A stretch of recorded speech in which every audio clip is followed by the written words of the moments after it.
Sumit Sindhwani this side, your maths mentor. New chapter के साथ start करेंगे, लेकिन अब जहां बैठे थे आपको वहां से उठना पड़ेगा क्योंकि स्कूल ओपन होने वाले हैं। New chapter start, application of trigonometry.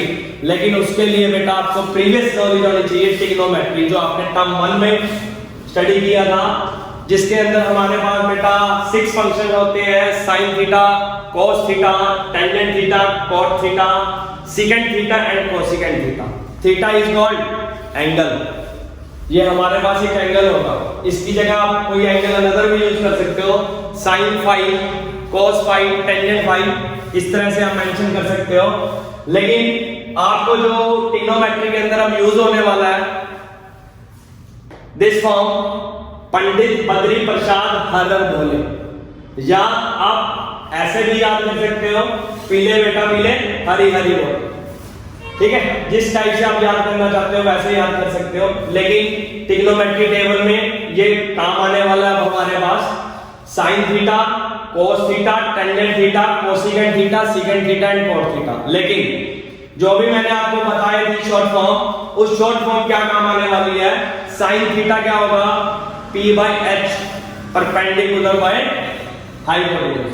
ठीक है, उसके बाद बेटा cos थीटा क्या होगा, base by hypotenuse and tangent theta is also perpendicular by base. लेकिन आप कोसेकेंट थीटा को 1/sin थीटा लिख सकते हो, इसीलिए कोसेकेंट थीटा क्या हो जाता है आपके पास h/p, क्योंकि sin थीटा आपके पास क्या था, p/h, तो कोसेकेंट थीटा क्या होगा आपके पास h/p।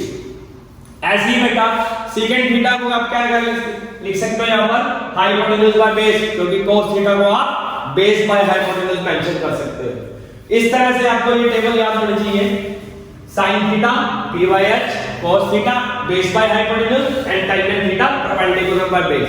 कोसेकेंट थीटा में मेंशन कर सकते हो आप हाइपोटेन्यूज बाय परपेंडिकुलर, लेकिन मैं अपने क्वेश्चंस में आपको सिर्फ sin, cos और टेंजेंट का यूज करके ही क्वेश्चंस को सॉल्व करवाऊंगा।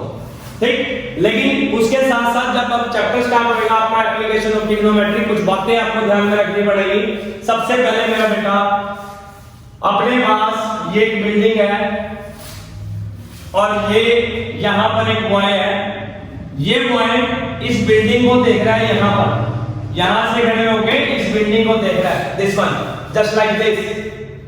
तो this one is called angle of elevation, इसको हम बोलेंगे एंगल ऑफ एलिवेशन। अगर एक बॉय बिल्डिंग की तरफ देख रहा है तो this one is called angle of elevation and this one is called line of site, इसको क्या बोला जाएगा, लाइन ऑफ साइट।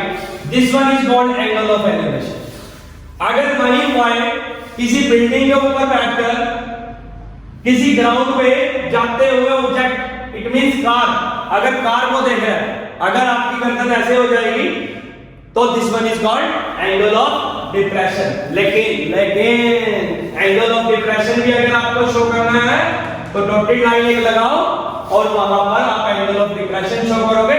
जो एंगल ऑफ एलिवेशन और डिप्रेशन होते हैं वो हॉरिजॉन्टली शो किए जाते हैं बेटा, जो कि मैंने अभी आपको हॉरिजॉन्टली शो करके दिखाया। लेकिन वंस अगेन वन पॉइंट एक और नोट कर लेना बेटा, angle of depression is equal to angle of elevation, right. तो यहां तक आपने नोट करना बेसिक बातें जो भी काम आने वाली है क्वेश्चंस